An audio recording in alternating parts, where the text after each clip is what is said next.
بسم اللہ الرحمن الرحیم۔ الصواعق المحرقہ، پارٹ نمبر 49۔ نمبر 30، بغوی نے اپنی معجم میں حضرت انس کی حدیث سے بیان کیا ہے کہ رسول کریم صلی اللہ علیہ وسلم نے فرمایا ہے کہ بارش کے فرشتے نے میری زیارت کے لیے اپنے رب سے اجازت طلب کی تو اللہ تعالیٰ نے اسے اجازت عطا فرما دی۔ اس روز حضرت ام سلمہ کی باری تھی۔ حضور علیہ الصلوۃ والسلام نے حضرت ام سلمہ سے فرمایا، دروازے کی نگرانی کرنا تاکہ کوئی آدمی داخل نہ ہو۔ ابھی وہ دروازے پر ہی تھیں کہ حضرت حسین اندر گھس آئے اور چھلانگ لگا کر آپ پر سوار ہو گئے۔ حضور علیہ الصلوۃ والسلام انہیں چومنے لگے تو فرشتے نے آپ سے کہا، آپ کو ان سے محبت ہے؟ فرمایا، ہاں۔ فرشتے نے کہا، عنقریب آپ کی امت اسے قتل کرے گی، اگر آپ چاہیں تو میں آپ کو وہ جگہ دکھا دوں جہاں یہ قتل ہوگا۔ اس نے آپ کو وہ جگہ دکھائی اور سرخ مٹی بھی لے کر آیا۔ ام سلمہ نے اسے لے کر کپڑے میں باندھ لیا۔ ثابت کہتے ہیں کہ ہم کہا کرتے تھے کہ وہ جگہ کربلا ہے۔ حاکم ابو حاتم نے اپنی صحیح میں بیان کی ہے اور احمد نے بھی ایسی ہی روایت بیان کی ہے، اور عبد بن حمید اور ابن احمد نے بھی ایسی ہی ایک روایت بیان کی ہے، لیکن اس میں یہ بیان ہوا ہے کہ وہ فرشتہ جبرائیل تھا۔ اگر یہ صحیح ہے تو یہ دو واقع ہیں، اور دوسرے میں یہ اضافہ بھی ہوا ہے کہ حضور علیہ الصلوۃ والسلام نے اس مٹی کو سونگھا اور فرمایا، کرب و بلا کی خوشبو آتی ہے۔ سالہ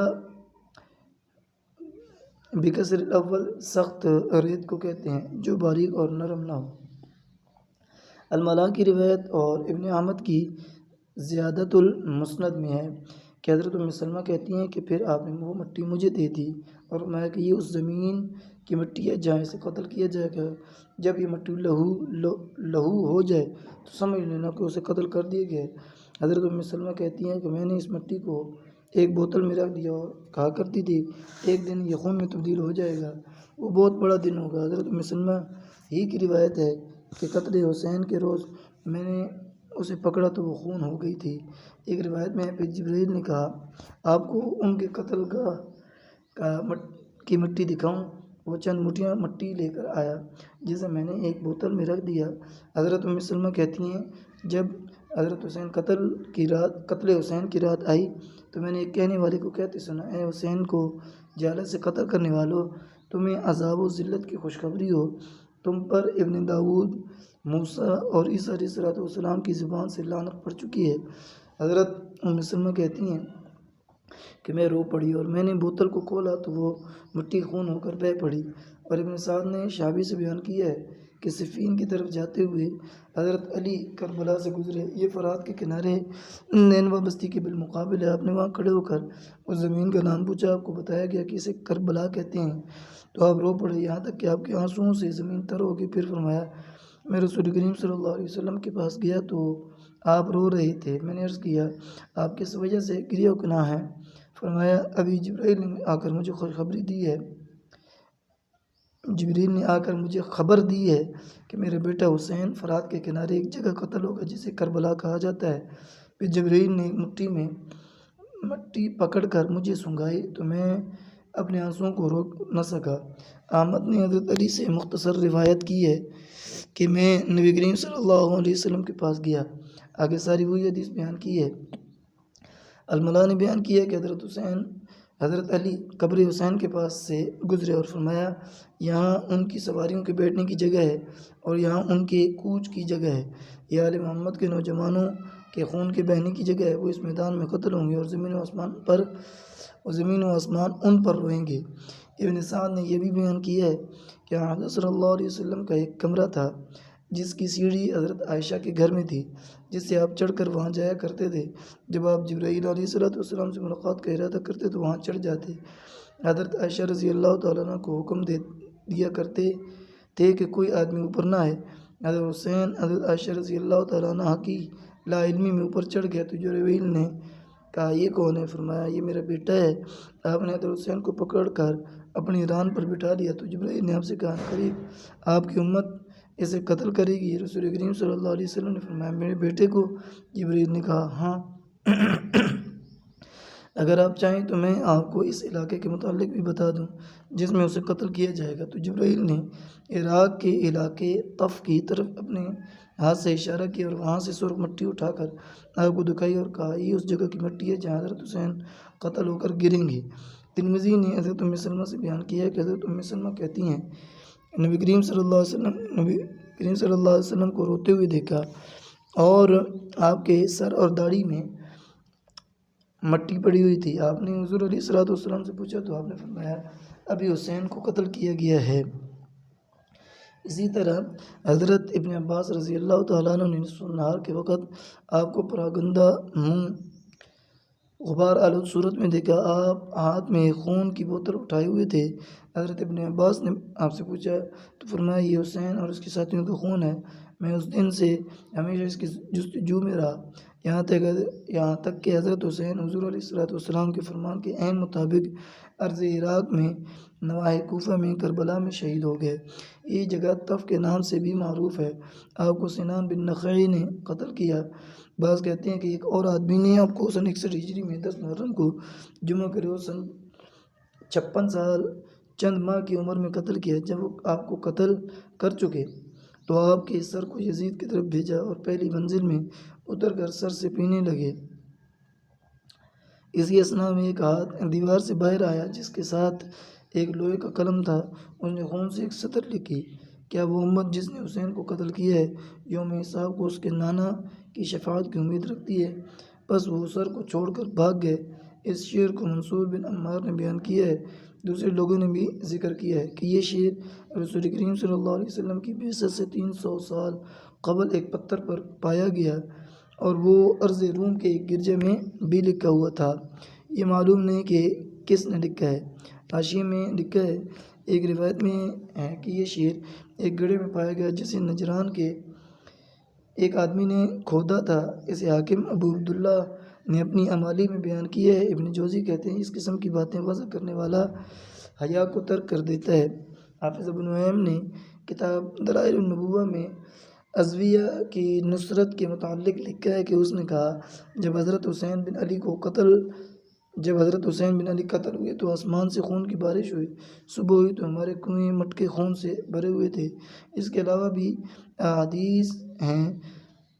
احادیث میں یہ باتیں بیان کی گئی ہیں۔ آپ کے قتل کے روز جو نشانات ظاہر ہوئے ان میں سے ایک یہ ہے کہ آسمان اس قدر بجنگ ہو گیا کہ دن کے وقت ستارے نظر آنے لگے۔ جو پتھر بھی اٹھایا جاتا اس کے نیچے تازہ خون پایا جاتا۔ ابو شیخ نے بیان کیا کہ ان کے لشکر میں جو گھاس تھی وہ راکھ میں تبدیل ہو گئی۔ اس وقت وہ ایک قافلے میں تھے جو یمن سے عراق جانا چاہتا تھا، وہ انہیں ان کے قتل کے وقت ملا تھا۔ ابن عیینہ نے اپنی دادی سے بیان کیا ہے کہ ایک اونٹ والے کی گھاس راکھ میں تبدیل ہوئی اور اس نے اس کی خبر اسے دی۔ انہوں نے اپنے لشکر میں ایک اونٹنی ذبح کی تو اس کے گوشت سے انہیں چوہوں کی طرح کی چیز نظر آئی۔ انہوں نے اسے پکایا تو وہ مصبر کی طرح کڑوا ہو گیا۔ آپ کے قتل کی وجہ سے آسمان سرخ ہو گیا اور سورج کو گرہن لگ گیا، یہاں تک کہ نصف النہار کو ستارے نظر آنے لگے۔ لوگ خیال کرنے لگے کہ قیامت برپا ہو گئی ہے۔ شام میں جو پتھر اٹھایا جاتا ہے اس کے نیچے تازہ خون نظر آتا ہے۔ عثمان بن ابی شیبہ نے بیان کیا کہ آپ کے قتل کے بعد آسمان 7 روز تک ٹھہرا رہا۔ دیواریں سرخی کی شدت سے سرخ چادروں کی طرح نظر آتی تھیں اور ستارے ایک دوسرے سے ٹکرانے لگے۔ ابن جوزی نے ابن سیرین سے نقل کیا کہ تمام دنیا 3 روز تک تاریک رہی، پھر آسمان پر سرخی ظاہر ہوئی۔ ابو سعید کہتے ہیں کہ دنیا میں جو پتھر بھی اٹھایا گیا اس کے نیچے تازہ خون ملا اور آسمان سے خون کی بارش ہوئی جس کا اثر مدت تک کپڑوں پر رہا، یہاں تک کہ کپڑے ٹکڑے ٹکڑے ہو گئے۔ ثعلبی اور ابو نعیم نے جو کچھ ذکر کیا ہے بیان کیا ہے، یعنی یہ کہ ان پر خون کی بارش ہوئی، اور ابو نعیم نے یہ اضافہ کیا کہ صبح ہوئی تو ہمارے کنویں اور مٹکے خون سے بھرے ہوئے تھے۔ ایک روایت میں ہے کہ خراسان، شام اور کوفہ میں در و دیوار پر خون کی طرح بارش ہوئی اور جب سر حسین کو زیاد کے گھر لایا گیا تو اس کی دیواریں خون بن کر بہہ گئیں۔ ثعلبی نے بیان کیا کہ آسمان رو پڑا اور اس کا رونا اس کی سرخی تھی، اور دوسروں نے کہا کہ آسمان کے افق قتل حسین کے بعد 6 ماہ تک سرخ رہے، پھر اس کے بعد بھی ہمیشہ سرخی دیکھی جاتی رہی۔ ابن سیرین نے کہا ہے کہ ہمیں بتایا گیا کہ شفق کے ساتھ جو سرخی ہوتی ہے وہ قتل حسین سے قبل نہ ہوتی تھی، اور ابن سعد نے ذکر کیا کہ یہ سرخی قتل حسین سے پہلے کبھی نہیں دیکھی گئی۔ ابن جوزی کہتے ہیں اس کی حکمت یہ ہے کہ ہمارا غصہ چہرے کی سرخی پر اثر انداز ہوتا ہے اور اللہ تعالیٰ جسمانیات سے پاک ہے، بس اس نے قاتلین حسین پر ان کے عظیم گناہ کی وجہ سے اپنے غضب کا اظہار افق کی سرخی سے کیا۔ وہ کہتے ہیں کہ جب عباس کو بدر کی جنگ میں قیدی بنایا گیا تو ان کے رونے کی آواز نے حضرت نبی کریم صلی اللہ علیہ وسلم کی نیند اچاٹ کر دی۔ بس حسین کے رونے سے ان کا کیا حال ہوا ہوگا۔ جب حضرت حمزہ کا قاتل وحشی مسلمان ہو گیا تو حضرت نبی کریم صلی اللہ علیہ وسلم نے فرمایا میرے سامنے نہ آنا، کیونکہ میں پسند نہیں کرتا کہ میں محبوبوں کو قتل کرنے والوں کو دیکھوں۔ وہ کہتے ہیں یہ بات آپ نے اس امر کے باوجود کہی کہ اسلام ماقبل کی باتوں کو ختم کر دیتا ہے۔ بس حضور علیہ الصلوۃ والسلام کی قلبی کیفیت قاتل حسین اور آپ کے قتل کا حکم دینے والے کے دیکھنے سے کیا ہوئی ہوگی۔ آپ کے آل کو اونٹوں کے کجاووں پر لاد کر لایا گیا، اور یہ بات جو بیان ہوئی ہے کہ وہ شام یا دنیا میں جو پتھر اٹھایا جاتا ہے اس کے نیچے تازہ خون دیکھا جاتا ہے، یہ واقعہ حضرت علی کے قتل کے روز بھی ہوا، جیسا کہ بہقی نے اس طرف اشارہ کیا۔ انہوں نے زوری سے بیان کیا ہے وہ شام آئے اور الغزو جانا چاہتے تھے، انہوں نے عبد الملک کے پاس آ کر اسے اطلاع دی حضرت علی کے قتل کے روز بیت المقدس میں جو پتھر اٹھایا جاتا ہے اس کے نیچے خون نظر آتا ہے۔ پھر اس نے کہا یہ بات میرے اور تیرے سوا جاننے والا کوئی باقی نہیں رہا، بس تو یہ بات کسی کو نہ بتانا۔ وہ کہتے ہیں پھر میں نے اس کی موت کے بعد لوگوں کو یہ بات بتائی اور انہی سے یہ بیان کیا گیا ہے کہ عبد الملک کے علاوہ کسی اور آدمی نے یہ بات بتائی۔ بہقی کہتے ہیں صحیح بات یہ ہے کہ یہ واقعہ قتل حسین کے وقت ہوا اور شاید خون دونوں کے قتل کے وقت پایا گیا ہو۔ حاشیے میں لکھا ہے ابن اسیر کہتے ہیں کہ شیعوں نے یوم عاشورہ کے متعلق بڑے مبالغے سے کام لیا ہے اور ایسی بیہودہ جھوٹی احادیث گھڑی ہوئی ہیں کہ اس دن سورج کو گرن لگا، یہاں تک کہ ستارے نمودار ہو گئے اور پتھر کے نیچے خون آسمان کی طرح سرخ ہو گئے، طلوع آفتاب کے وقت اس کی کرنیں خون کی طرح ہوتی تھیں، ستارے آپس میں ٹکرائے، آسمان نے سرخ خون برسایا وغیرہ وغیرہ۔ انہوں نے یہ بھی کہا ہے کہ قتل حسین کے متعلق شیعوں اور رافضیوں نے بہت جھوٹ بولا ہے اور باطل روایت بنائی ہے۔ انہوں نے بتایا کہ یہ ابو محنف لوط بن یحییٰ کی روایات ہیں جو شیعہ اور ائمہ کے نزدیک وہ ضعیف الحدیث ہے۔ انہوں نے کہا ہے کہ رافضی اور شیعوں نے یوم عاشورہ کو شامی خوارج کی مخالفت میں یہ باتیں اختیار کی ہیں۔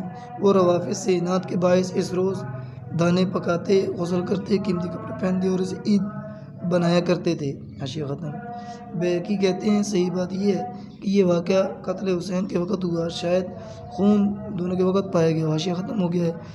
ابو شیخ نے بیان کیا ہے کہ ایک مجمع میں لوگ آپس میں گفتگو کر رہے تھے کہ جس کسی نے بھی قتل حسین میں معاونت کی ہے اسے موت سے پہلے مصیبت آئی ہے۔ تو ایک بوڑھے نے کہا میں نے بھی قتل حسین میں مدد دی تھی تو مجھے تو کوئی مصیبت نہیں آئی۔ بس وہ چراغ کو درست کرنے کے لیے اٹھا تو اسے آگ نے پکڑ لیا اور وہ آگ کہتا ہوا فرات میں گھس گیا، مگر آگ نے اس کا پیچھا نہ چھوڑا یہاں تک کہ مر گیا۔ منصور بن عمار نے بیان کیا ہے کہ ان میں سے بعض پیاس کی مصیبت میں مبتلا ہوئے اور ایک راویہ کو پلاتا تھا مگر وہ سیراب نہ ہوتا تھا۔ ان میں سے ایک کے حالات بہت لمبے ہیں، یہاں تک کہ جب وہ گھوڑے پر سوار ہوتا وہ اسے گردن پر رسی کی طرح لپیٹ لیتا۔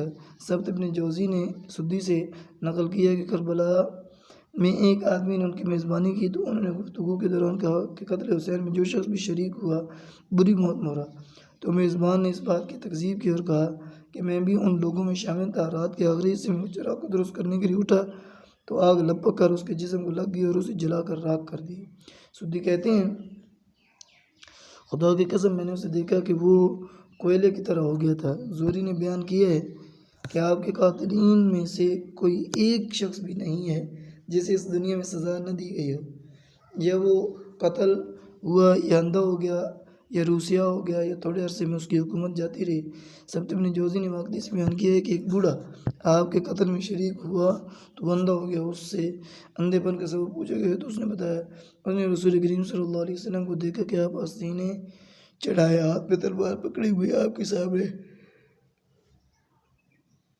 چمڑے کی بساط پڑی ہے اور 10 قاتلین حسین آپ کے سامنے ذبح کیے ہوئے پڑے ہیں۔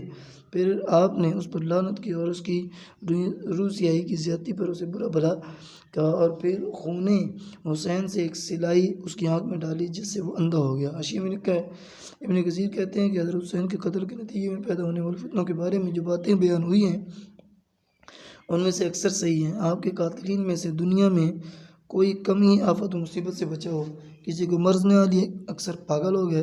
حادثہ ثانیہ کے متعلق منصور نے جو بیان کیا ہے وہ مستباق معلوم ہوتا ہے۔ ایسے ہی اس نے یہ بھی بیان کیا ہے کہ ان میں سے ایک شخص نے سر حسین کو اپنے گھوڑے کے سینے پر لٹکایا، کچھ دنوں کے بعد اس کا چہرہ تارکول سے بھی زیادہ سیاہ ہو گیا۔ اسے کہا گیا تو عربوں میں سے سب سے سیراب چہرہ آدمی تھا، تو اس نے جواب دیا کہ جب سے میں نے سر حسین کو اٹھایا ہے، ہر رات مجھے دو آدمی میرے بستر سے پکڑ کر شعلہ زن آگ کی طرف لے جاتے ہیں اور مجھے اس میں پھینک دیتے ہیں۔ میں وہاں سے الٹے پاؤں لوٹتا ہوں جیسے کہ تو دیکھ رہا ہے، بس وہ مجھے دھکے دیتے ہیں۔ پھر وہ نہایت بری حالت میں مر گیا۔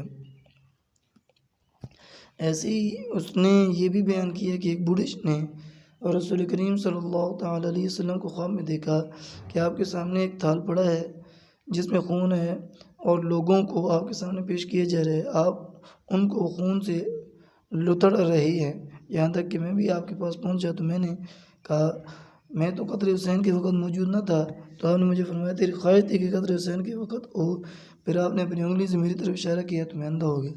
احمد نے بیان کیا کہ یہ بات پہلے بھی بیان ہو چکی ہے کہ ایک شخص نے کہا اللہ تعالیٰ فاسق بن فاسق حسین کو قتل کرے، تو اللہ تعالیٰ نے دو ستارے اس کی آنکھوں میں دے مارے، وہ اندھا ہو گیا۔ بارزی نے منصور سے بیان کیا کہ اس نے شام میں ایک آدمی کو دیکھا جس کا چہرہ خنزیر کی طرح تھا۔ اس نے اس سے دریافت کیا تو اس نے جواب دیا وہ ہر روز حضرت علی پر 1000 بار لعنت کرتا تھا، جمعہ کو کئی ہزار مرتبہ اس کی اولاد بھی اس میں شامل ہوتی تھی۔ پھر میں نے حضرت نبی کریم صلی اللہ علیہ وسلم کو دیکھا اور اس نے ایک لمبا خواب بتایا جس میں ایک بات یہ بھی تھی کہ حضرت حسن نے حضور علیہ الصلوۃ والسلام کے پاس میری شکایت کی تو آپ نے مجھ پر لعنت کی، پھر میرے چہرے پر تھوک دیا تو آپ کے تھوک کی جگہ خنزیر بن گئی اور لوگوں کے لیے ایک نشان ہو گیا۔ الملا نے حضرت ام سلمہ سے بیان کیا کہ انہوں نے حضرت حسین پر جنات کو نوح کرتے سنا، اور ابن سعد نے بھی آپ سے بیان کی ہے کہ آپ اس قدر روئیں کہ آپ پر غشی طاری ہو گئی۔ بخاری نے اپنی صحیح میں اور ترمذی نے حضرت ابن عمر سے روایت کی ہے کہ ان سے ایک آدمی نے پوچھا کہ مچھر کا خون پاک ہے یا ناپاک؟ آپ نے فرمایا تو کن لوگوں میں سے؟ اس نے جواب دیا میں اہل عراق سے ہوں۔ تو آپ نے فرمایا ذرا اس شخص کو دیکھو، یہ مجھ سے مچھر کے خون کے متعلق پوچھتا ہے، حالانکہ ان لوگوں نے نبی کریم صلی اللہ علیہ وسلم کے بیٹے کو قتل کیا، اور میں نے حضور علیہ الصلوۃ والسلام کو فرماتے سنا ہے کہ یہ میرے دونوں بیٹے دنیا میں میری خوشبوئیں۔ آپ کے مدینے سے نکلنے کا سبب یہ ہے کہ جب سن 60 ہجری میں یزید خلیفہ بنا تو اس نے اپنے مدینہ کے گورنر کو پیغام بھیجا کہ وہ حضرت حسین سے میری بیعت لے، تو آپ جان کے خوف سے مکہ بھاگ آئے۔ کوفیوں نے یہ بات سنی تو انہوں نے آپ کی طرف پیغامات بھیجی کہ آپ کوفہ چلے آئیں، ہم آپ کی بیعت کرنا چاہتے ہیں اور جو ظلم ہم سے ہو چکے ہیں ان سے درگزر فرما دیں۔ حضرت ابن عباس نے آپ کو روکا، بتایا یہ لوگ دھوکہ باز ہیں، انہوں نے آپ کے باپ کو قتل کیا، بھائی کو بھی یار و مددگار چھوڑ دیا، مگر حضرت حسین نے ان کی بات نہ مانی۔ پھر آپ نے کہا آپ آل و عیال کو اپنے ساتھ نہ لے جائیں، اس سے بھی آپ نے انکار کر دیا۔ تو حضرت ابن عباس رضی اللہ تعالیٰ عنہ رو پڑے اور کہا میرے پیارے، حضرت ابن عمر نے بھی آپ کو روکا، ہائے میرے پیارے، حضرت ابن عمر نے بھی آپ کو روکا مگر آپ نہ مانے۔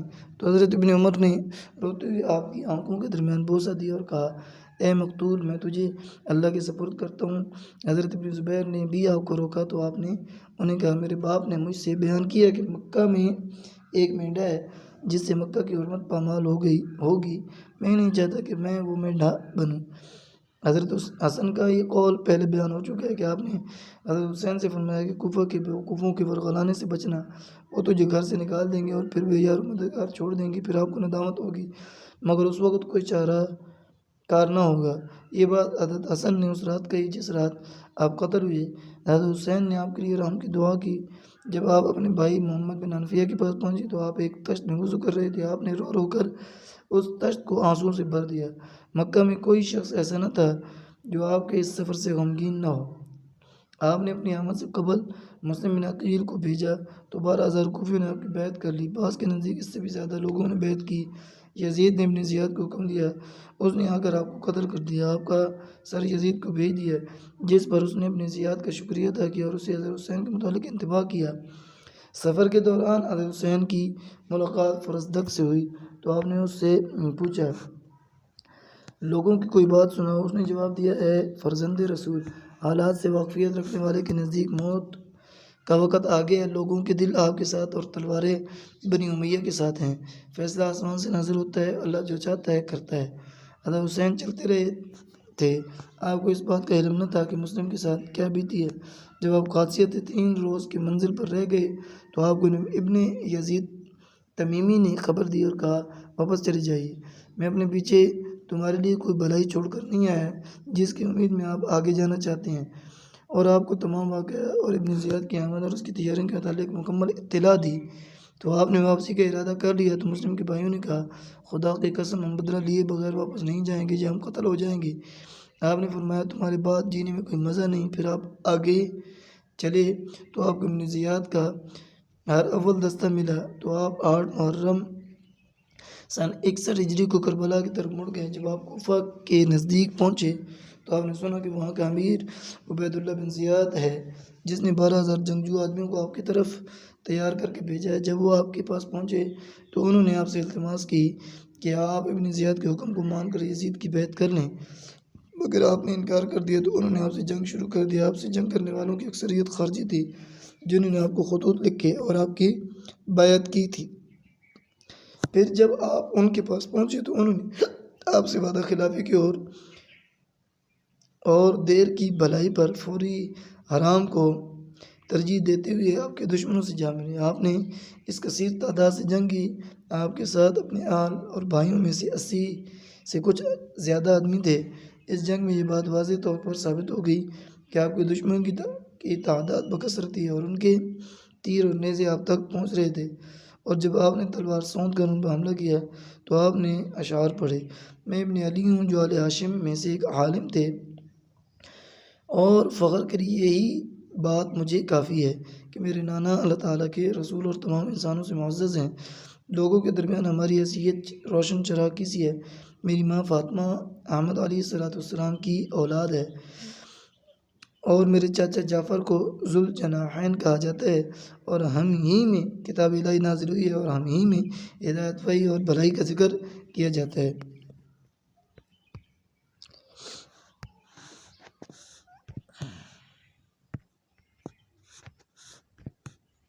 اگر وہ لوگ تدبیر کے ذریعے آپ کے اور پانی کے درمیان حائل نہ ہو جاتے تو آپ پر بالکل قابو نہ پا سکتے، کیونکہ آپ وہ شجاع سردار ہیں جو اپنی جگہ سے ہٹائے اور ہلائے نہیں جا سکتے۔ جب آپ کو اور آپ کے ساتھیوں کو 3 دن تک پانی سے روکا گیا تو آپ سے دشمنوں میں سے ایک نے کہا، میں اسے دیکھ رہا ہوں، گویا کہ اس نے بادل کو مشقت میں ڈال دیا کہ اس سے ایک قطرہ نہ چکھے گا۔ حضرت حسین نے اسے فرمایا، اے اللہ، اسے پیاسا مار دے۔ وہ بکثرت پانی پینے کے باوجود سیر نہ ہوتا تھا، یہاں تک کہ پیاسا ہی مر گیا۔ حسین نے پینے کے لیے پانی منگایا تو ایک آدمی نے درمیان میں حائل ہو کر آپ کے تیر مارا جو آپ کے تالو میں لگا، تو آپ نے فرمایا، اے اللہ، اسے پیاسا رکھ۔ تو وہ چیخنے لگا، اس کے پیٹ میں حرارت اور اس کے باہر ٹھنڈک تھی، اس کے سامنے برف اور پنکھے تھے، اس کے پیچھے کافور پڑا تھا، پھر بھی وہ پیاس پیاس چلاتا تھا۔ اس کے پاس ستو پانی اور دودھ لایا گیا، اگر وہ اسے 5 دفعہ پی لیتا تو ان کے لیے کافی ہو جاتا۔ وہ اسے پیتا، پھر چلاتا، پھر پلایا جاتا، یہاں تک کہ اس کا پیٹ پھٹ گیا۔ جب آپ کے آل سے جنگ کا بازار گرم ہو گیا تو ان میں سے ایک کے بعد ایک مرتا رہا، یہاں تک کہ 50 سے زائد آدمی قتل ہو گئے۔ تو حضرت حسین نے بآواز بلند کہا، کیا کوئی حریم رسول سے دفاع کرنے والا نہیں؟ اس وقت یزید بن حارث الریاحی دشمن کے لشکر سے گھوڑے پر سوار ہو کر نکلا اور کہا، اے ابن رسول اللہ، اگرچہ میں آپ کے خلاف خروج کرنے والا پہلا شخص ہوں، لیکن اب میں آپ کے گروہ میں شامل ہوتا ہوں، شاید اس طرح مجھے آپ کے نانا کی شفاعت حاصل ہو جائے۔ پھر وہ آپ کے روبرو لڑا، یہاں تک کہ قتل ہو گیا۔ جب آپ کے ساتھی ختم ہو گئے، آپ اکیلے رہ گئے، تو آپ نے حملہ کر کے ان کے بہت سے بہادروں کو مار دیا۔ پھر آپ پر بہت سارے لوگوں نے حملہ کر دیا اور آپ کے حریم کے درمیان حائل ہو گئے۔ تو آپ نے بلند آواز سے فرمایا، اے بے وقوفوں کو عورتوں اور بچوں سے روکو، اپنے بے وقوفوں کو عورتوں اور بچوں سے روکو۔ پھر آپ مسلسل لڑتے رہے یہاں تک کہ انہوں نے زخموں سے آپ کا خون بہا دیا اور آپ زمین پر گر پڑے۔ تو انہوں نے عاشورہ کے روز سن 61 ہجری میں آپ کا سر کاٹ لیا۔ جب اسے عبید اللہ بن زیاد کے سامنے رکھا گیا تو آپ کے قاتل نے یہ شعر پڑھے، میری سواریوں کو سونے اور چاندی سے بھر دو، میں نے ایک ایسے بادشاہ کو مارا ہے جسے چھپایا جاتا تھا اور جو بچپن میں قبلتین میں نماز پڑھتا تھا اور نسب میں سب سے بہتر تھا، میں نے اسے قتل کیا ہے جو لوگوں سے ماں اور باپ کے لحاظ سے بہتر آدمی تھا۔ ابن زیاد نے ان شعروں کو سن کر غصے میں آ کر کہا، جب تو اسے اس قسم کا آدمی سمجھتا تھا پھر تو نے اسے قتل کیوں کیا؟ خدا کی قسم تو مجھ سے کوئی مال حاصل نہیں کر سکے گا اور میں تجھے ضرور اس کے ساتھ ملا دوں گا۔ پھر اس نے اسے مار دیا۔